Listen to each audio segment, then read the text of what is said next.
আসসালামু আলাইকুম ওয়া রাহমাতুল্লাহি ওয়া বারাকাতুহু। নাহমাদুহু ওয়া নুসাল্লি ওয়া নুসাল্লিমু আলা রাসূলিল কারীম, আম্মা বা'দ। আজ মূলত আমাদের বসা সারা দেশের মানুষ, বুদ্ধিসম্পন্ন মানুষ, শুধুমাত্র মুসলমান সমাজ নয়, সুবুদ্ধি সম্পন্ন সর্বজাতির মানুষ বিগত দিনের কৃষি বিল নিয়ে যেমন মর্মাহত হয়েছিল, ঠিক আবার তার ইতিহাস দোহরানো হলো দ্বিতীয়বার ওয়াকফ কালা কানুন নিয়ে। আমাদের মনে করিয়ে দেয় পূর্বের দিনের ইতিহাস, যে এর আগে যত ডিক্টেটর গভর্নমেন্ট এসছে তারা আইন তৈরি করেছে, কিন্তু তাদের সে আইনের পিছনে লুকিয়ে থাকা কালা কারনামা এবং তাদের যে সমস্ত অন্যায় অত্যাচার সমাজের বুকে ডমিনেট করার যে নীতি আজও পর্যন্ত ইতিহাস হয়ে রয়ে গেছে, যেমন হিটলারের কথা বলতে পারেন, আরো কারো কারো কথা বলতে পারেন। তো এই ক্ষেত্রে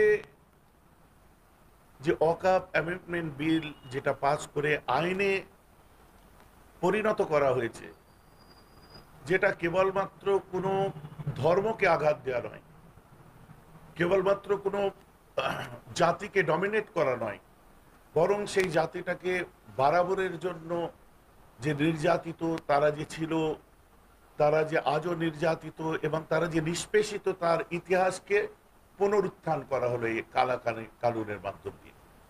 এক, দ্বিতীয়ত যে এই আইনের মধ্যে দিয়ে শুধুমাত্র সেই জাতি নয়, বাবা সাহেব আম্বেদকরের লেখা সংবিধানকে চাপা দেওয়া হলো। আর্টিকেল 26, আর্টিকেল 24, আর্টিকেল 29, যেখানে সর্বধর্মের যে স্বাতন্ত্রতা আছে সেই স্বাতন্ত্রতাকে কবর দেওয়া হলো।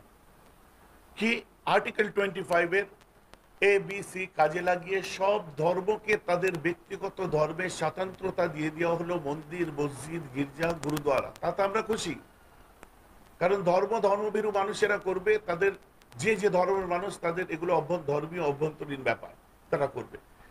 কিন্তু এক্ষেত্রে শুধুমাত্র বাইপাস করা হলো একটা সেই পার্টিকুলার কমিউনিটি, যে কমিউনিটিকে বরাবর ধরে বর্তমান কেন্দ্রীয় সরকার পদে পদে কখনো ট্রিপল তালাক নিয়ে, কখনো ইউনিফর্ম সিভিল কোড নিয়ে, কখনো আপনার ওয়াকফ অ্যামেন্ডমেন্ট বিল নিয়ে, কখনো মন্দির মসজিদ এনআরসি নিয়ে, সিএএ নিয়ে বিভিন্ন সময় একটা জাতি টার্গেট।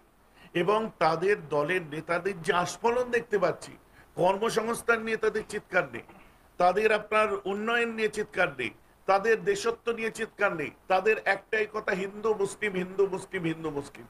আজ যেন আমাদের মনে হচ্ছে সেই সব রাজনীতিবিদদেরকে নতুন করে এত বছর পরে তারা হিন্দু হলেন, বা এত বছর পরে কেউ মুসলিম কেউ হিন্দু সমাজকে বুঝিয়ে দেওয়া হলো, যেটা ডাইভার্সিটি অফ ইন্ডিয়া, আমাদের দেশের যে বৈচিত্র্য তার বিরুদ্ধে ম্যাচ হয় না।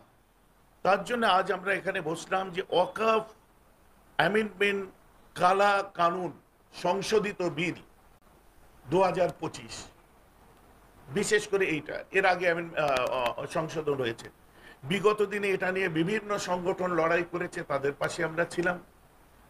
মুসলিম পার্সোনাল ল বোর্ড লড়াই করেছে, তাদের সঙ্গে সেদিনও আমরা ছিলাম, আজও আমরা আছি, আগামীতেও থাকবো। এবং যেসব সংগঠন এই ইমানি দায়িত্ব নিয়ে আগিয়ে আসবে, সব বৈষম্য ভুলে গিয়ে আমাদের উচিত সবাই সবার পাশে দাঁড়িয়ে এই